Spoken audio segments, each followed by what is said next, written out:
My name is Hisham Azman, and I'm trying to clarify in this video what is the religion of Islam to many who does not understand it. And also the purpose is to show something different from what the media has been showing. The media has not been fair to us because they always have an agenda. And once any media have an agenda, then they are not being fair. So initially, God doesn't want us to be confused by sending 2, 3, or more religions. He will only give us one religion. And that religion came down to mankind on different stages in accordance to our need until it's now perfected. So there is no more books to come and there is no more messengers. So as we know initially that Allah is God. That's the Arabic word for him. So he created Adam and Eve. They both reside in paradise at that time. And they told them they are free to do anything in paradise except eating from the tree, which is the apple tree. But Satan came and whispered to Adam and whispered to Eve and convinced both of them they can eat from that tree to live eternally. So they followed Satan and they ate from the tree. Now they have been declared disobedience to Allah's teaching. As a result, the Adam and Eve had to go down to earth and Satan. And the first guidance that Allah gave Adam and Eve is Satan is your enemy, do not listen to him. And thereafter, guidance will come down to you. So, at that time, it was allowed that for the children of Adam and Eve to marry each other in order for you and me be here today. So, the fact of the matter is, we are all one big family related to each other by Adam and Eve. So one of the children of Adam, out of jealousy, have decided to kill his own brother, thinking by doing so, it will be only him that can have all the power, all the wealth, whatever that he can get, he will get, and it will be only him. But once he killed him, he realized that he is a loser, and the only loser. He could not even bury his own brother, and he had to wait for a crow to fly down to show him how to bury another dead crow. And now he learned how to bury his own brother from a crow.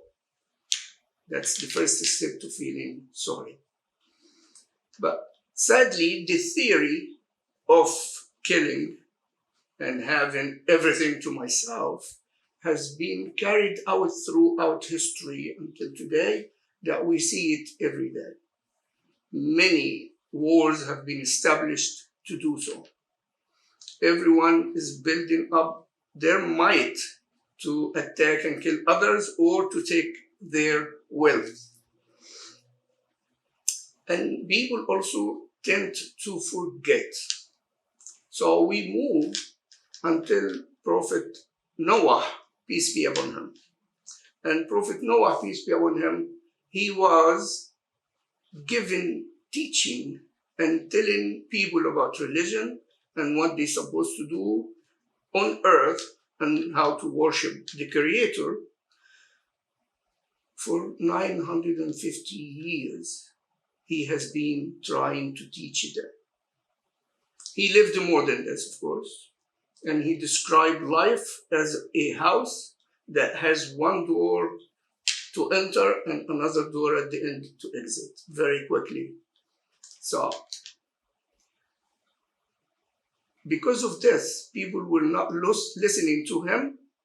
Allah decided to cleanse the earth from them. So one of those who did not believe was his own son. So he was telling his son that he is building the ark for those who is going to be saved from the flood.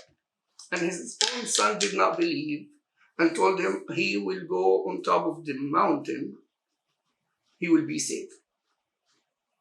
And Prophet Noah, peace be on him, told him that no one will be saved today outside the ark. And the son insisted and went up to the mountain. And Prophet Noah took the ark with every male and female from all creation, and the rain started to come down, and the earth started to bring water up. So the flood came in, and the ark was saved, and everybody else was dead. We continue to reach Prophet Ibrahim. Now, this is again always the same religion. The teaching is the same religion. So Prophet Noah taught what the same thing that Adam was teaching.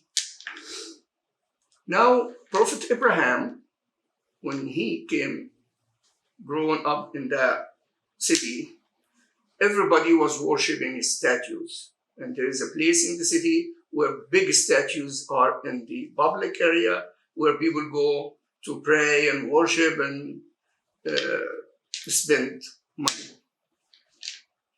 So Prophet Ibrahim did not like this. He said, there's no way that we worship something that we created with our own hand. His own father was the one who is making up these statues and selling them. Unfortunately, people would take the statue, worship it, the statue fall down and break, then they throw it in the garbage and go get another one. It doesn't make sense. So Prophet Ibrahim, peace be upon him, decided to take a trip in the desert and search for God. And the first thing he saw in the sky was a planet. He said, that is God looking at us. But the planet quickly disappeared. He said, no, that's not God, because God will not leave us alone. And the moon came up. He said, that is God. It's bigger, gives us light during night, but at dawn time, after dawn time, by sunrise, it's gone. He said, that's not God, the sun is God. Sun also set. And watching them, he realized that there is control. So it's not the planet, it's not the moon, it's not the sun, but there is control. The sun, the moon comes in a specific time every day. They do not make mistakes. So who is in control? The Creator is in control. So you never see the sun comes before the moon. You never see both of them come at the same time. So definitely there is control, and that control is God, and that God cannot be seen. So he comes out and tells his people that to stop worshiping statues, you have to worship the Creator. He created you and me. And people told him that you are not saying nonsense. You want us to live like 300 gods for one? So he kept thinking and decided to break these statues at night. So he brought an axe and came down to break all statues, but lifted the big one as is and put the axe on the big one's shoulder. So the second day, people came down and they were furious. What happened to these gods? They all broken into pieces. So they said, Ibrahim was talking about it, peace be upon him, bring him down. So they have a trial for him, and they asked him, Ibrahim, did you do this with the gods? He said, look, the axe is on the shoulder of that big statue. Why don't you ask the statue? So they stopped, they had a meeting, and they said, well, he's making sense. That thing is not going to be able to talk to us. But we cannot lose. If we lose, then we lose people who are following us, and we lose our business. So they had to take him to the king of Iraq at that time, and that was Nimrod. So Nimrod come to ask Prophet Ibrahim, peace be upon him, who is your God? What your God can do? So I said, God is Allah, and he gives life and causes death. So Nimrod said, well, I can give life and cause death by saying this one can go home and this one to be killed. Then I give life and cause death. So Ibrahim said, okay, my God brings the sun every day from the east. Why don't you bring it from the west? So now Nimrod realized that he also became in a corner and lose. So the decision at this point to stop this from progressing against them is to kill Prophet Ibrahim, peace be upon him. And they have decided to build a huge fire that may be as big as New York City. And it was the first time in history to build the cannibal, the catapult. And the catapult, they put Prophet Ibrahim on it, and they threw him away into the fire. While he was going down to the fire, the angel Gabriel came down quickly and asked Prophet Ibrahim, peace be upon him, if he would like to ask Allah any request. And he said, Allah knows my situation best. At that moment, Allah already have ordered the fire to be peace and cool with Ibrahim. And it was. Exactly like the bottle of water. I don't have one here, but water, which Allah creation, consists of hydrogen and oxygen. So oxygen, we know with fire and oxygen, the fire will grow up. And hydrogen, we are not really far from the history of dropping a hydrogen bomb, a man-made, into Hiroshima and Nagasaki, killing tens of thousands of people instantly. And Allah, with His might, have put these two flammable elements into one drink, and it's the only drink that quenches our thirst. So Allah is so powerful. He can do this. Then He can tell the fire to be cool and peace with Ibrahim. And it was. And Ibrahim came out from the fire with no harm. And at this point, Ibrahim became, peace be upon him, the father of all coming prophets and messengers.